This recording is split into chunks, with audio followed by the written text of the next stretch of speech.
Today we will turn to the book of Hebrews, chapter 4. आज हम इब्रानियों की पत्री उसके चौथे अध्याय की ओर मुड़ेंगे।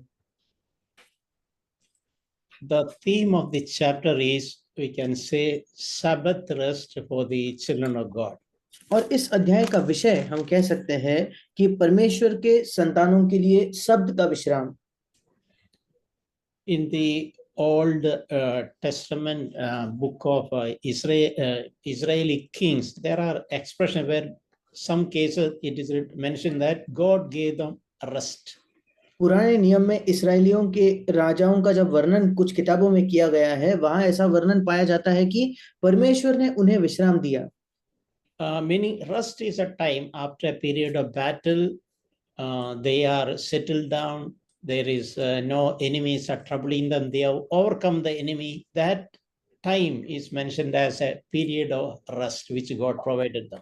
और विश्राम का समय या विश्राम का काल, उसका तात्पर्य वहां यह था कि एक कुछ लड़ाई झगड़े के बाद, कुछ समय लड़ाई झगड़े अपने शत्रुओं से करने के बाद, उन लड़ाइयों को लड़ लेने के बाद परमेश्वर ने उन्हें उससे विश्राम दिया, ऐसा वहां लिखा है। In the chapter Hebrew chapter 13, towards the end we read that they were not able to enter because of unbelief. और इब्रानियों 13 के अंत में हम देखते हैं कि उनके अविश्वास के वजह से वो उसमें प्रवेश नहीं कर पाए। God wanted to give them rest, but the children of Israel, they did not believe. This is a context of when they came out of promised land, and they came out of the Egypt, and when they came so close to the promised land, but they did not have the faith that God will make them to enter that promised land. और माफ कीजिएगा, इब्रानियों 3 अध्याय के अंत में लिखा है कि वो उसमें विश्राम में प्रवेश ना कर सके। इसका संदर्भ ये है, जब इसराइल के लोग मिस्रियों से छूट के उस कनान देश, उस वायदे के भूमि के पास आ तो गए, पर वे परमेश्वर की इच्छा के अनुसार उस वायदे के भूमि में प्रवेश नहीं कर पाए। We can look at chapter 4 verses 1 and 2. चौथा अध्याय उसके पहले 2 वचन हम देखेंगे। It speaks about God's promise for his children for entering into his rest. और यहाँ परमेश्वर का अपने बच्चों के लिए जो वायदा है कि वे उसके विश्राम में प्रवेश करें, उसका वर्णन यहाँ है। So verse 1 we read, therefore let us fear, while a promise remains of entering his rest, any one of you may seem to have come short of it. पहला वचन कहता है, इसलिए जबकि उसके विश्राम में प्रवेश करने की प्रतिज्ञा अब तक है, तो हमें डरना चाहिए, ऐसा ना हो कि तुम में से कोई जन उससे वंचित रह जाए। So what does that mean? अब इसका क्या मतलब है? This is a life of rest which God has promised. ये एक विश्राम का जीवन है जिसका वायदा परमेश्वर ने किया है। The opposite of rest is, we can say, turmoil, defeat, ups and downs, etc. और विश्राम का विपरीत हम कह सकते हैं कि संघर्ष है, हारना है, या उतार चढ़ाव का जीवन है। Constant battle but not finding the victory. निरंतर लड़ाई तो लड़ना, पर विजय को प्राप्त न करना। But peace means after concluding all those, enter into a time of peace. पर शांति का मतलब है उन सब लड़ाइयों को जीतने के बाद एक शांति के समय में प्रवेश करना।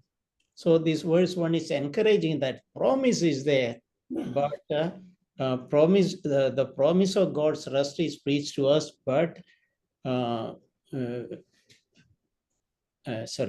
but make sure, let us fear that even though we have the promise, that we miss it. That should not happen.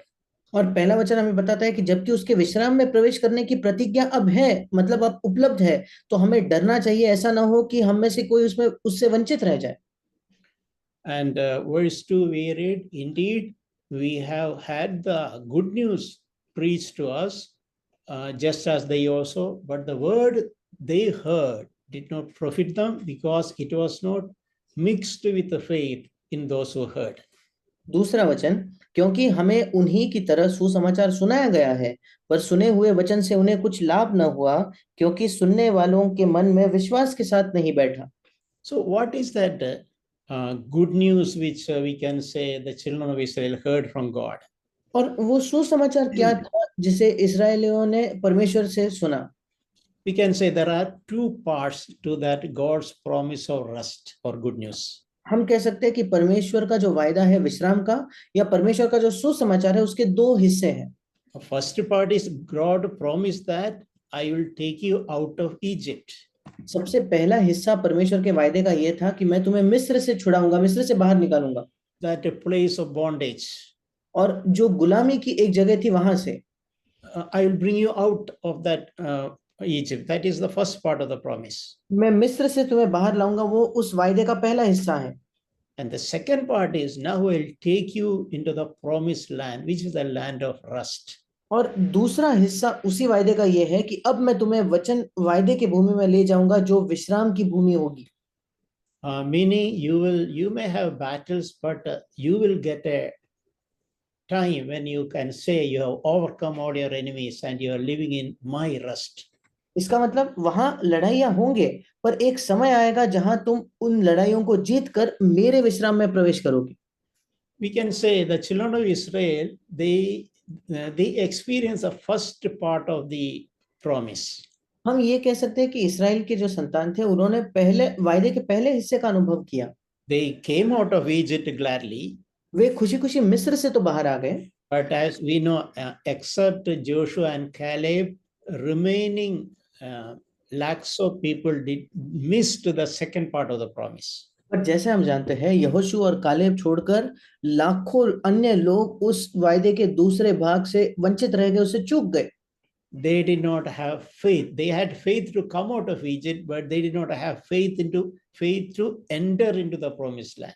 मिस्र से बाहर आने का विश्वास उनमें था, पर उस वायदे के भूमि में प्रवेश करने का विश्वास उनके पास नहीं था। We can, in a spiritual, we can apply that to our own life. The promise which God has given us also has two parts. और आत्मिक तौर पर हम इसे अपने खुद के जीवन में भी लागू कर सकते हैं। जो वायदा परमेश्वर ने हमें दिया है, उसके भी दो हिस्से हैं। One is that God will forgive us. God will bring us out of our sin and shame, give us a new life. एक तो ये है कि परमेश्वर हमें क्षमा करेगा, परमेश्वर हमारे पाप और जो लज्जा है उससे बाहर निकालेगा। Second part of God's promise for God's children is you can live an overcoming life. और परमेश्वर की संतानों के लिए परमेश्वर का दूसरा वायदा यह है कि तुम एक जयवंत जीवन जी सकते हो। As it is written in Romans 6:14, like as you are under grace, sin shall not have dominion over you. जैसे रोमियो 6:14 में लिखा है कि क्योंकि तुम अनुग्रह के अधीन हो, पाप तुम पर सत्ता नहीं कर पाएगा, प्रभुता नहीं कर पाएगा। So in a way we can say many Christians also, just like Israelite, they had faith enough for the first part of the promise. और हम कह सकते हैं कि कई मसीही बिल्कुल उन इस्राएलियों की तरह, उन्हें उस वायदे के पहले हिस्से में तो भरोसा है, विश्वास है। The promise of forgiveness of sins, we can say. और जो वायदा है हमारे पापों की क्षमा पाने का। But many Christians do not believe God's promise that God can give us an overcoming life. पर कई मसीही परमेश्वर के इस वायदे पर विश्वास नहीं करते कि परमेश्वर हमें एक जयवंत जीवन दे सकता है, A life of rest spiritually. आत्मिक तौर पर एक विश्राम का जीवन वो हमें दे सकता है, A life of victory.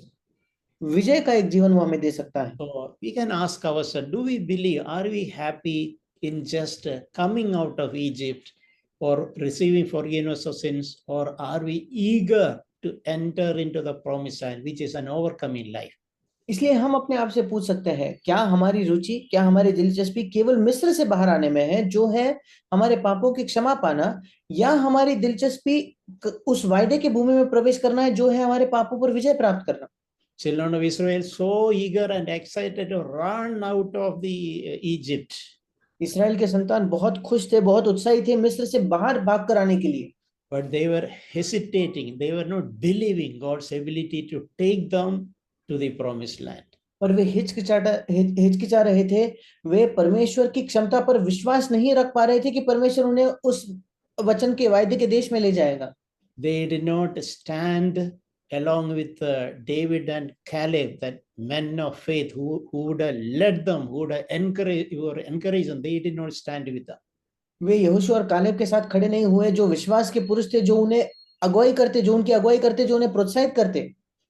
On the other hand, they looked for leaders who would take them back to the same Egypt from where they escaped. दूसरी ओर तो वे ऐसे अगुवाओं को खोज रहे थे जो उन्हें फिर एक बार उसी जगह मिस्र में ले जाएंगे जहां से वे छुटकारा प्राप्त करके आए थे। So that is why these words are saying, let us fear that even though a promise remains, we miss that promise. That should not happen to us. और इसलिए ये वचन कहता है कि हमें डरना चाहिए कि इसके बावजूद कि एक वायदा है, पर हम उस वायदे से चूक न जाए। We can move on to verses 4 to 8. और हम 4 से लेकर 8 वचन में 4 से लेकर 8 वचन को देखेंगे। In here, verse 4, we read this expression, God said somewhere concerning the seventh day, and God rested on the seventh day from all his works. चौथा वचन कहता है, क्योंकि 7वें दिन के विषय में उसने कहीं यो कहा है, परमेश्वर ने 7वें दिन अपने सब कामों को निपटा करके विश्राम किया। Yeah, here this writer of the book is using the example of the Sabbath, the old covenant picture of rest. और यहाँ इब्रानियों का जो लिखने वाला है वो पुराने नियम के शब्द का चित्र का इस्तेमाल करता है जो विश्राम को दर्शाता था। Now, in the book of Genesis, we read after God completed that creation, and on the 6th day, God created man, and on the 7th day, God took rest. That is how it is expressed. और उत्पत्ति के पुस्तक में हम देखते हैं कि 6 दिन तक प्रभु ने निर्माण का काम किया, 6ठे दिन पर मनुष्य को बनाया और 7वें दिन में उसने विश्राम किया, ऐसा वहां लिखा है। So, if you think about it, when Adam and Eve was created, their very first day, I mean that 7th day was a day of rest. और इसलिए अगर आप सोचो तो जब आदम और हवा को बनाया गया, उनका पहला ही दिन जो 7वां दिन था वो विश्राम का दिन था। So that's an amazing thing, starting the day with a rest. और ये एक अद्भुत चीज है, अपने दिन की शुरुआत विश्राम से करना।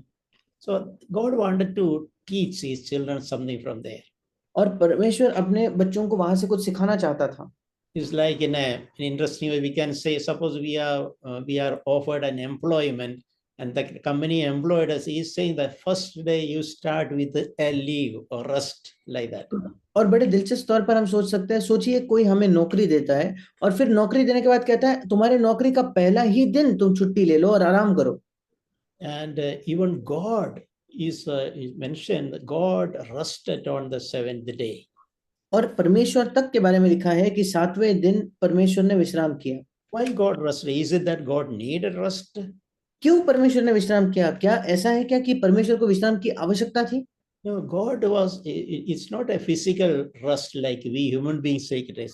Through that, God was teaching Adam and Eve the necessity of beginning their life from a position of rest in Him always. और ये कोई शारीरिक विश्राम नहीं है जैसे हमें आवश्यकता पड़ती है, पर यहाँ परमेश्वर आदम और हवा को सिखाने की कोशिश कर रहा था कि हमेशा उनको अपने जीवन में विश्राम से ही शुरू करना चाहिए, परमेश्वर पर भरोसा रख के विश्राम करना।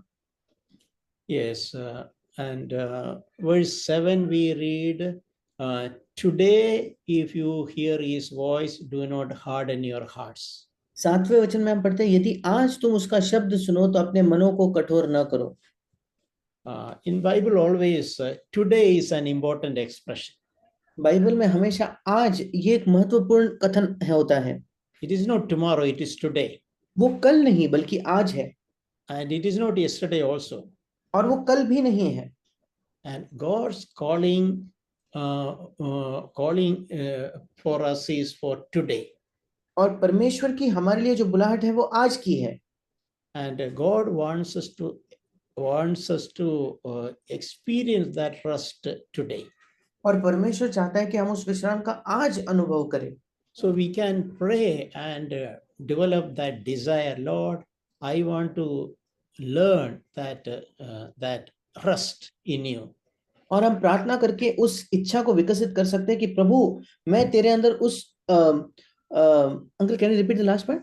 Yeah, Lord, I want to begin my life learning to rest in you. और हम प्रार्थना कर सकते हैं प्रभु मैं अपने जीवन की शुरुआत करना चाहता हूँ तुझ में विश्राम करके। I remember when I became a believer, one of the first thing the Lord taught me was learning to rest instead of scrambling. मुझे याद है जब मैं एक विश्वासी हुआ एक पहला सिद्धांत जो प्रभु मुझे दिखा रहा था वो ये था विश्राम करने का सिद्धांत, इसके बजाय कि मैं यहाँ वहां दौड़ूं। Yeah, I was a person who wanted to do everything and take control and charge of everything. That was my nature. क्योंकि मैं एक ऐसा व्यक्ति था जो सब चीजों के नियंत्रण में होना चाहिए चाहता था, सब चीजों पर मेरा एक नियंत्रण होना चाहिए था, ऐसे मेरा स्वभाव था। So I felt the Lord was speaking to me. Then Lord saved me along with the salvation. A spirit of rest or a spirit of peace came into my life. और मुझे याद है जब प्रभु ने मेरा उद्धार किया तो उद्धार के साथ साथ एक विश्राम की आत्मा या एक शांति मेरे जीवन में आई। Slowly I learned, instead of my tendency to scramble things, taking charge of trying to control things, I learned to cast my burden upon Jesus. I want to learn to rest in him. धीरे धीरे कि इसके बजाय कि मैं अपने आप से कुछ कोशिश करूं और यहाँ वहां दौड़ूं और सब चीजों को अपने नियंत्रण में लूं, इसके बजाय मैं सीखा कि अपना पूरा बोझ मैं यीशु पर डाल सकता हूं। God does not want us to live a life of restlessness, always agitated, feeling like boiling from inside out, compelled to work out things. परमेश्वर नहीं चाहता कि हम एक बेचैनी का जीवन जिए जहां निरंतर हमारे अंदर एक इच्छा होती है कि हम कुछ करें और अंदर से मानो ये मजबूरी होती है कि मैं खुद से कुछ चीजों को करने की कोशिश करूं। So as we grow in the Lord, progressively we need to learn that principle of leaning on the Lord and resting in him and allowing God to work in our life and also in our circumstances. और जब हम परमेश्वर में बढ़ते जाते हैं तो धीरे धीरे क्रम करके हम सीखते हैं उसमें भरोसा करना, उस पर निर्भर रहना और उस पर भरोसा करना कि वो हमारे जीवन में काम करेगा। And thus we can progressively live a life without stress. और इसमें बढ़ते क्रम पर हम तनाव से मुक्त जीवन जिएंगे। We know that we in humility we know we are human beings. Not all things are in our control. हम जानते हैं हमारी नम्रता में कि हम मनुष्य हैं, सब बातें हमारे नियंत्रण में नहीं है। First thing is to lean on the Lord, allow him to work and be at rest. सबसे अच्छी चीज यही है कि प्रभु पर निर्भर होना, उसे काम करने देना और खुद विश्राम में होना। And more than anything, he is my loving Father. I can trust him at his word. और किसी भी चीज से बढ़कर वो मेरा प्रेमी पिता है, मैं उसके वचन में उसके वो जो कहता है उसमें भरोसा रख सकता हूँ। God wants us to teach us and progressively make us to enter into such a life of rest. परमेश्वर चाहता है हमें सिखाना और बढ़ते क्रम पर हमें ऐसे विश्राम के जीवन में ले जाना वो चाहता है। It may not happen overnight, but we should have that goal, that desire, that aim in our life. I should enter into that rest which God has kept for me. शायद ये रातों रात नहीं होगा पर हमारी ये इच्छा होनी चाहिए, ये एक मकसद होना चाहिए कि मैं उस विश्राम में प्रवेश करना चाहता हूं जो परमेश्वर ने मेरे लिए रखा है। We can go to the next section, passage verse 9 and 10. हम अगले भाग की ओर बढ़ेंगे, 9वां और 10वां वचन। Verse 9 is a beautiful verse. It says that there remains a rest for the people of God. 9वां वचन एक सुंदर वचन है जो कहता है, अतः जान लो कि परमेश्वर के लोगों के लिए शब्द का विश्राम बाकी है। It is like God has done God's part. He is waiting us to enter into it. और मानो परमेश्वर ने अपना काम कर लिया है और वो इंतजार कर रहा है कि हम उसमें प्रवेश करें। It is like a cool air-conditioned room, and God is waiting us to enter into that, but we are outside scrambling in the hot sun. We are sweating. और इसका चित्र यह है, एक ठंडा एसी लगा हुआ रूम है और जहां परमेश्वर हमारा इंतजार कर रहा है, पर हम बाहर गर्मी में पसीना बहा रहे हैं, बाहर हम कड़ी मेहनत कर रहे हैं। What we can understand, God has done his part of offering us and waiting for us for that Sabbath rest for the children of God. इससे हम ये समझ सकते हैं कि परमेश्वर ने अपना हिस्सा पूरा किया है, हमें वो विश्राम का एक ये देकर, और ये जो सब्त का विश्राम है हमारे लिए उपलब्ध करा के। We read in verse 10, हम the one who has entered his rest has himself also rested from his works. क्योंकि जिसने उसके विश्राम में प्रवेश किया है उसने भी परमेश्वर के समान अपने कामों को पूरा करके विश्राम किया है। Yeah. So I remember how God was speaking to me in my own life. और मुझे याद है कैसे परमेश्वर मुझे अपने ही जीवन में मुझसे बात कर रहा था। As a person, I am by nature a man who's scrambling things, thinking everything in my hand, thinking everything on my head. और स्वभाव से तो मैं एक ऐसा व्यक्ति है जो सब कुछ अपने आप से करने की कोशिश करता हूँ, अपने दिमाग से ही चीजों में चलने की मैं कोशिश करता हूँ। But when I enter into God's rest, I will cease, I'll stop doing my own kind of works. पर जब मैं परमेश्वर के विश्राम में प्रवेश करूंगा, मैं रुक जाऊंगा, मैं अपने काम करना बंद कर दूंगा। As God rested, I will learn to rest. I learn to trust God. जैसे परमेश्वर ने विश्राम किया, मैं विश्राम करना सीखूंगा, प्रभु पर भरोसा करना मैं सीखूंगा। That is something which we should desire and have an ambition in our life to enter into such a life. ये ऐसा कुछ है जो हमारी एक इच्छा होनी चाहिए, हमारी महत्वाकांक्षा होनी चाहिए कि हम अपने जीवन में उसमें प्रवेश करें। Ceasing from our own works, resting from our own our own work, trusting in our own resources. हमारे ही कामों से रुकना मतलब हमारे सामर्थ्य या हमारे संसाधनों पर भरोसा करने से रुक जाना। And enter into a spiritual rest or trusting in God. और आत्मिक भरोसे में आत्मिक विश्राम में प्रवेश करना जहां हम प्रभु पर भरोसा करते हैं, परमेश्वर पर भरोसा करते हैं। Yeah, just like God showed an example, he himself rested on the seventh day, looking at that example which he wanted to teach us. बिल्कुल जैसे परमेश्वर ने खुद एक उदाहरण दिखाया कि 7वें दिन पर उसने विश्राम किया, और यही उदाहरण वो हमें सिखाना चाहता है। We can say that land of Canaan is a picture of life for an overcoming life which God wants to offer to us. हम कह सकते हैं कि कनान का चित्र, कनान के देश का चित्र एक जयवंत जीवन का चित्र है जो परमेश्वर हमें देना चाहता है। So that is waiting for us. वो हमारा इंतजार कर रहा है। God is promising us that there is a promised land, a life of perpetual rest in Him. परमेश्वर हमें वायदा देता है कि एक वायदे की भूमि है जहां हम निरंतर उसमें विश्राम में रह सकते हैं। We can enter this rest when we recognize that our own striving will not help us to enter. हम इस विश्राम में तब प्रवेश करेंगे जब हमारी खुद की कड़ी मेहनत से जब हम समझ जाएंगे कि हमारे अपने खुद की मेहनत से हम प्रवेश नहीं कर पाएंगे। We must trust that God has to take it in and God will take me in. हमें भरोसा करना है कि परमेश्वर को ही मुझे अंदर ले जाना होगा और परमेश्वर जरूर मुझे ले जाएगा। That is the meaning of we must rest from our own works. और यही मतलब है उस वचन का जो कहता है कि हमें अपने श्रम से या अपने कामों से विश्राम करना है। Trying with our own ability, our own willpower, trying to get victory. जहां हम अपने क्षमता से, अपने एक इच्छा शक्ति से विजय पाने की कोशिश करते हैं। So as that verse says, those who have entered into God's rest has ceased from his own works. जैसे वो वचन कहता है जिसने उसके विश्राम में अर्थात परमेश्वर के विश्राम में प्रवेश किया, उसने भी अपने कामों, हिंदी में लिखा है अपने कामों को पूरा करके विश्राम किया है, इंग्लिश में लिखा है कि उसने अपने कामों से विश्राम किया है। So that will be our experience. When you really entered into God's rest, we will not continue our own struggling. ये हमारा अनुभव होगा कि जब हम परमेश्वर के विश्राम में प्रवेश करेंगे तो हम संघर्ष नहीं करेंगे। We'll be always reminded about God's example which we want to teach. God rested on the seventh day. हमें हमेशा उस उदाहरण का याद आएगा जो परमेश्वर ने उदाहरण हमें दिया कि परमेश्वर ने 7वें दिन पर विश्राम किया। We can consider the example of Peter and disciples went for fishing. और हम उस उदाहरण को देख सकते हैं जहां पतरस और बाकी शिष्य मछली पकड़ने गए।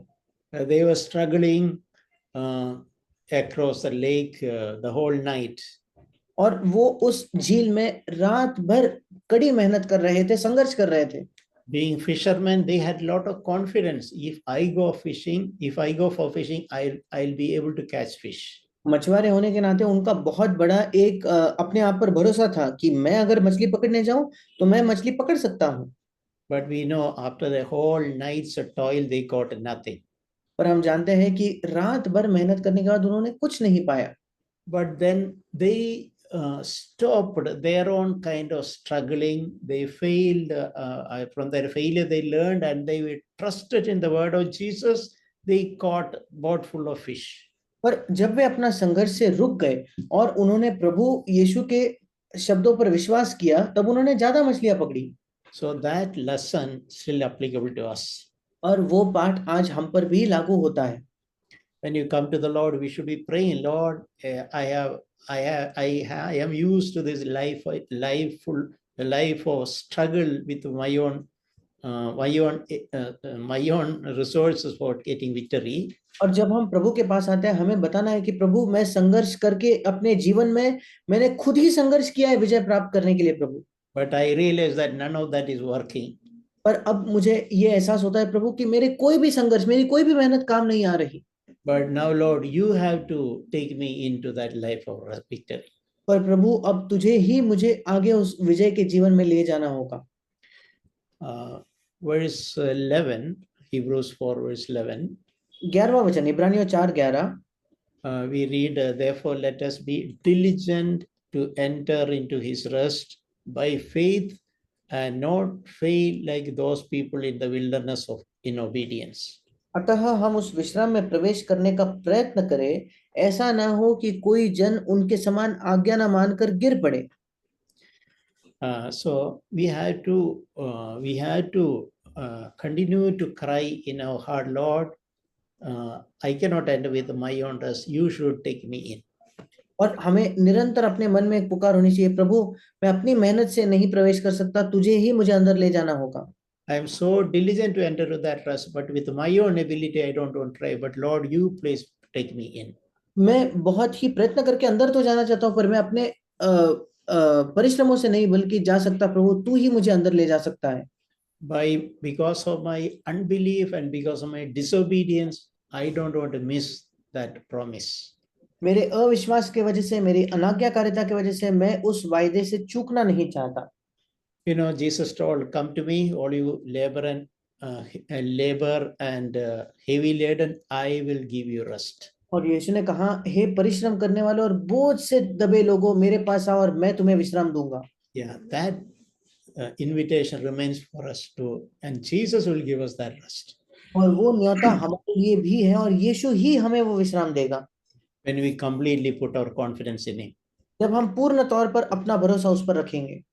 Verses 12 and 13 are about the piercing word of God. और 12 और 13 वचन जो है परमेश्वर के भेदने वाले, छेदने वाले वचन के बारे में है। Verse 12 we read, word of God is living and active and sharper than any two-edged sword, piercing as far as the division of soul and spirit, both joints and marrow, and able to judge the thoughts and intentions of the heart.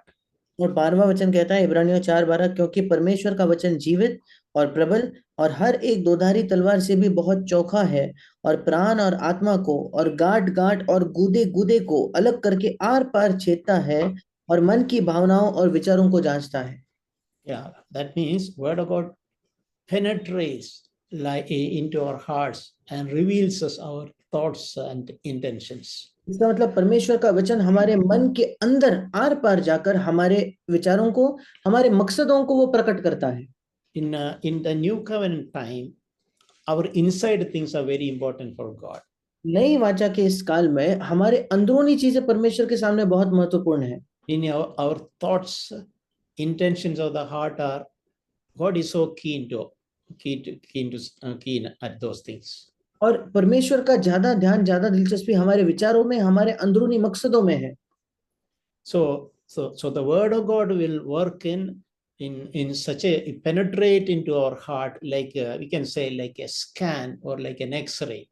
और परमेश्वर का वचन हमारे हृदय में प्रवेश करेगा एक स्कैन या एक एक्सरे की तरह। And the hidden things like thoughts, attitudes, motives, everything will be revealed in the scan. और छिपी हुई चीजें जैसे हमारे विचार, हमारे मकसद, हमारे रवैये, वो सब तो उस स्कैन में ही पता चलेंगे। Sometimes things externally will look good, कभी कभी बाहरी तौर पर चीजें अच्छी दिखाई पड़ेगी, but Word of God scan through our inside, hidden things will be revealed to us. पर परमेश्वर का वचन हमारे अंदर स्कैन करके हमारी छिपी हुई चीजों को वो दिखाएगा। So this principle we should apply when we read the Word of God. इस सिद्धांत को हमें लागू करना है जब हम परमेश्वर के वचन को पढ़ते हैं। When we read the Word of God, are we convicted only about our external things like adultery and such visible things which are visible before people? जब हम परमेश्वर के वचन को पढ़ते हैं, क्या हमें केवल हमारे बाहरी चीजों का एहसास होता है क्या, जैसे व्यभिचार या ऐसे बाहरी पाप या ऐसे बाहरी चीजें जो केवल दूसरों को दिखते हैं? We can ask ourselves when we read Word of God, are our thoughts and intentions of the heart are revealed? हम अपने आप से पूछ सकते हैं जब हम बाइबल को पढ़ते हैं, क्या हमारे विचार, क्या हमारे हृदय की जो मंशा है वो प्रकट होती है क्या? That is a mark that Word of God is working in our life. यही एक चिन्ह है कि परमेश्वर का वचन हमारे जीवन में काम कर रहा है। The intended purpose for Word of God by God is happening in our life.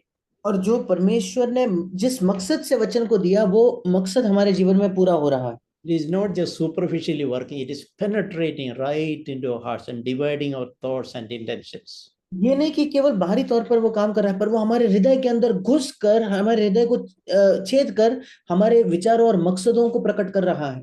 And we can also remember that word you see, the emphasis is on the heart, not on our head.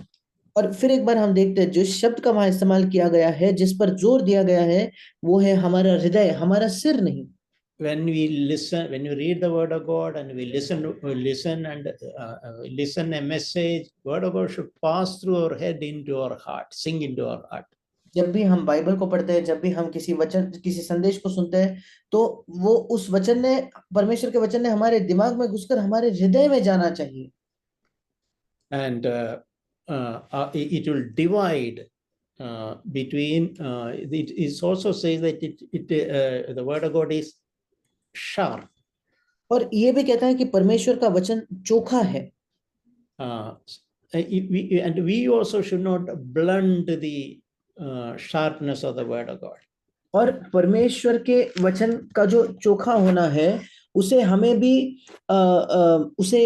उसके उस तीव्रता को कम नहीं करना है। It is Word of God, of course, will comfort us, encourage us.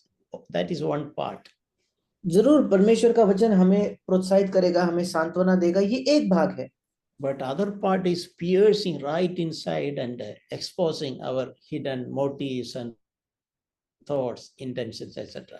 पर उसका दूसरा कार्य ये भी है कि हमारे अंदर घुसकर हमें छेद कर हमारे विचारों को, मकसदों को, रवैयों को प्रकट करना। It's mentioned like a two-edged sword. और एक दोधारी तलवार के समान वहां लिखा है उसे। Meaning it first it will cut me. इसका मतलब सबसे पहले वो मुझे काटेगा। Anybody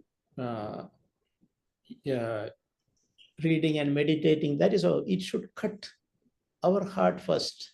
कोई भी उसे पढ़ेगा, मनन करेगा, तो सबसे पहले उसने हमारे हृदय को काटना चाहिए। When I read the Word of God, I should not think it is suitable for my wife. जब मैं परमेश्वर के वचन को पढ़ता हूं तो मुझे ये नहीं लगना चाहिए कि वो मेरे पत्नी के लिए है, or it is good for someone else. या वो किसी और के लिए अच्छा है। Word of God has to first cut my own heart. परमेश्वर के वचन को सबसे पहले मेरे हृदय को काटना चाहिए।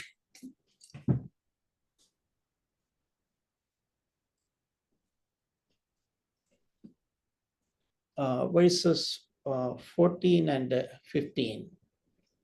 14 और 15 वचन। Verses 14 and 15, it speaks about Jesus as the high priest who will sympathize with us. ये वचन यीशु जो महायाजक है, जो हमारे से सहानुभूति रखता है, उसके बारे में बताते हैं। That's a very encouraging thing to remember that Jesus is not an accuser, he is a sympathizer. ये बहुत ही प्रोत्साहन देने वाली बात है जो हम याद रख सकते हैं कि वो दोष लगाने वाला नहीं है, वो सहानुभूति रखने वाला है। He is like a high priest who will sympathize with us and who will intercede for us, and he will encourage us. वो एक महायाजक है जो हमारे लिए हमसे सहानुभूति रखता है और हमारे लिए मध्यस्थी करता है और जो हमें प्रोत्साहित करता है। Verse 14 we read, therefore since we have a high priest who has passed through the heavens, Jesus the Son of God, let us hold fast our confession. 14 वचन कहता है, इसलिए जब हमारा ऐसा बड़ा महायाजक है जो स्वर्गों से होकर गया है, अर्थात परमेश्वर का पुत्र यीशु, तो आओ हम अपने अंगीकार को दृढ़ता से थामे रहे। It is like if there is a case going on in a Supreme Court, we are in Bombay, court is in Delhi, and we have an advocate who is very much interested in us in Delhi to plead our case. ये बिल्कुल ऐसा है कि अगर हम पर कोई court का मुकदमा चल रहा है, जो वो मुकदमा दिल्ली में है, हम मुंबई में रहते हैं, तो हमारा एक वकील होता है जो हमारे लिए जाकर वहां उस मुकदमे में लड़ेगा। And he is interested in our lives, he is interested to plead for us. और उसकी हमारे जीवन में दिलचस्पी है, उसकी एक दिलचस्पी है, रुचि है कि हमारे लिए वो विनती करे। And verse 15 we read, we do not have a high priest who cannot sympathize with our weaknesses, but one who has been tempted at all points as we are, yet without sin. 15 वचन कहता है, क्योंकि हमारा ऐसा महायाजक नहीं जो हमारी निर्बलताओं में हमारे साथ दुखी न हो सके, वरन वो सब बातों में हमारे समान परखा तो गया, तो अभी निष्पाप निकला। Yeah, this is a very powerful verse. ये बहुत सामर्थ से भरा वचन है। First part it says that he is not somebody who cannot sympathize with us in our weakness. In other words, he is somebody who will sympathize with us in our weakness. पहला भाग हिंदी में लिखा है कि वो हमारे साथ दुखी न हो सके, ऐसा नहीं। इंग्लिश में लिखा है कि वो हमारे साथ सहानुभूति न रख सके, ऐसा नहीं। इसका मतलब सबसे पहले तो वो हमारे साथ हमारी निर्बलता में सहानुभूति दिखाता है। The reason is also very clearly written that he was tempted in all points as we are. और उसका कारण भी वहां दिया गया है कि वो सब बातों में हमारे समान परखा तो गया। And it's added, yet even once he did not yield to sin. उसके बावजूद यहाँ लिखा है, एक चीज लिखी है कि उसने इसके बावजूद एक बार भी पाप नहीं किया। Jesus was, when he was on earth, he was tested at all points as well, just like I am tested, but he did never even once yield to sin.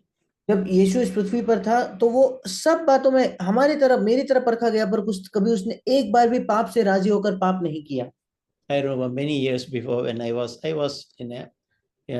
was sitting on the floor and I was reading this verse. Suddenly that light came to my heart as such encouragement. और मुझे याद है कई वर्षों पहले जब मैं जमीन पर बैठकर इसे पढ़ रहा था, तो अचानक इस वचन पर ज्योति मेरे हृदय में आई और मुझे उसने बहुत ज्यादा प्रोत्साहित किया। That was a period when I was tempted from all sides.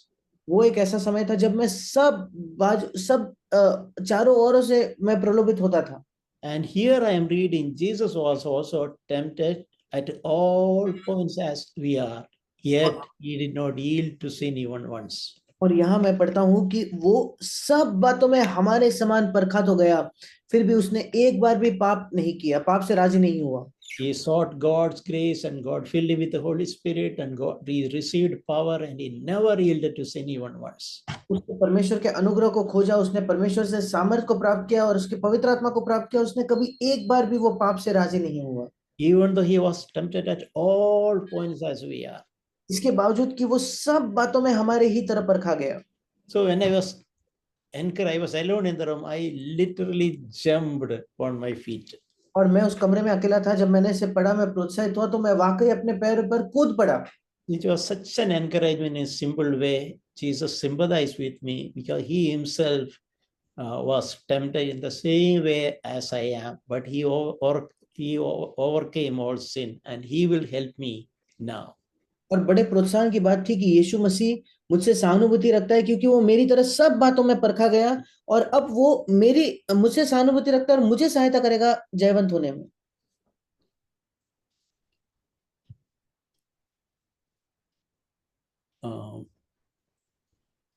We'll move to verse 16. हम 16वें वचन में देखेंगे, आखिरी वचन, the chapter. उस अध्याय का आखिरी वचन। It reads like this: let us therefore draw near with a confidence to the throne of grace, so that we may receive mercy and find grace to help in time of need. इसलिए आओ हम अनुग्रह के सिंहासन के निकट हियाव बांध कर चले कि हम पर दया हो और वो अनुग्रह पाए जो आवश्यकता के समय हमारी सहायता करे। This verse speaks about mercy and grace. Two things: mercy and grace. ये वचन दो चीजों के बारे में बताती है, दया और अनुग्रह। Mercy and grace are different. दया और अनुग्रह दोनों अलग है। Mercy is to deal with our past, to receive forgiveness. दया जो है वो हमारे अतीत के संबंध में है, जहां बात आती है क्षमा प्राप्त करने की। It is the mercy of the Lord that makes him to forgive us our past sins. और ये परमेश्वर की, प्रभु की दया है जिसकी वजह से वो हमारे अतीत के पापों को क्षमा करता है। Whereas the grace is for help for future. पर अनुग्रह की जब बात आती है वो भविष्य के लिए सहायता है। We need mercy, we need grace. हमें दया की आवश्यकता है, हमें अनुग्रह की आवश्यकता है। But both are different. पर दोनों अलग है। Mercy of God is to deal with all those past sins that we have committed. परमेश्वर की दया वो उन सब अतीत के पापों के लिए जो मैंने इसके पहले पाप किए हैं। But the grace of God is the help that is available to us so that I need not fall into sin. परमेश्वर का अनुग्रह वो सहायता है कि ताकि मैं पाप में न गिरूं। Or in other words, by the grace of God, I can overcome sin in future before falling. दूसरे शब्दों में परमेश्वर के अनुग्रह से मैं भविष्य में गिरने से पहले पाप पर उस पर वो अनुग्रह प्राप्त कर सकता हूँ, सहायता प्राप्त कर सकता हूँ। And it's good that verse says that to receive mercy and grace to help in time of our need. और ये अच्छा है कि वो वचन कहता है कि हम पर दया हो और हम वो अनुग्रह प्राप्त करें जो आवश्यकता के समय हमारी सहायता करे। Yeah, meaning word of God is readily available to at the right time to give available to mercy is available, grace is also available at the right time. इसका मतलब परमेश्वर के पास ये चीज जो है, ये अनुग्रह और दया बिल्कुल सही समय पर, हमारे आवश्यकता के समय पर वो उपलब्ध है। We must have heard an example Brother Zacchaeus used to illustrate mercy and grace. हमें ये उदाहरण याद होता होगा जो भाई जैक ने इस्तेमाल किया है दया और अनुग्रह के को चित्र के रूप में समझने के लिए। Suppose we are climbing we are going hiking and we slip or we are hanging on our fingers. और सोच कर देखिए, हम कई पहाड़ चढ़ने के लिए जाते हैं, हम वहां से फिसल जाते हैं और हम अपने उंगलियों के माध्यम से वहां बस कैसे तो भी उसे थामे और वहां लटके हैं। After hanging on our way, we feel we are not able to keep on holding on. And after suddenly we fall and we break our bones. और हम वहां लटकते हैं और आगे हमें सामर्थ्य नहीं बचती, हम गिर जाते हैं और हमारी हड्डियां टूट जाती हैं। And we cry and for help, and some ambulance comes and they come take us to hospital, they treat us and we become well. और हम सहायता के लिए पुकारते हैं, कोई एम्बुलेंस आती है, वो हमें अस्पताल ले जाती है, हम पर इलाज किया जाता है, हम ठीक हो जाते हैं। That is an example of mercy we need. When we fall, we need mercy. ये दया का एक चित्र है, जब हम गिरते हैं हमें दया की आवश्यकता होती है। But grace is different. पर अनुग्रह अलग है। Grace is when we are hanging there, we feel that we are about to fall, but we cry out, Lord, help me, and God help us, and somebody come and lift us up before we fall. अनुग्रह वो है जब हम फिसल गए थे, जब हम वहीं लटके थे, पर वहां से हम चिल्लाते हैं सहायता के लिए और कोई आकर हमें उठाता है, गिरने से पहले अगर कोई हमें उठाए तो। So we can understand the value of grace when we are at the time of our need. और इसलिए हम अनुग्रह के उस मूल्य को समझ सकते हैं हमारे जरूरत के समय। Because we are about to fall, but before we really fall, help comes. That is grace. क्योंकि हम गिरने ही वाले होते हैं, पर हमारे उस आवश्यकता के समय में कोई हमें उठाता है, वो अनुग्रह है। Before we fall and break our bones, we are helped, pulled up. और हमारे आवश्यकता के समय गिरने से पहले कोई हमारी सहायता करता है, कोई हमें ऊपर खींच लेता है। So this concluding verse in Hebrews chapter 4:16 is very encouraging. और इसलिए ये जो आखिरी वचन है इब्रानियों 4:16, ये बहुत प्रोत्साहन देने वाला है। That mercy is available in time कि समय पर दया उपलब्ध है, for our all the past sin. God's mercy is not there, we will not receive forgiveness. हमारे सब अतीत के पापों के लिए, क्योंकि परमेश्वर की दया नहीं होती तो हमें क्षमा नहीं मिलती। But grace is available in future to preserve me before falling. पर अनुग्रह भविष्य के लिए उपलब्ध है कि मैं गिरने से पहले मैं सुरक्षित रहूं। So we can, whenever we are tempted, before we sleep, we can cry and pray, Lord, help me, and we can be assured God will give us grace before we fall. और जब भी हम प्रलोभित होते हैं, हमें याद रखना है कि गिरने से पहले हमें परमेश्वर से पुकारना है, और तब परमेश्वर हमें गिरने से पहले अनुग्रह देगा। Amen. आमीन।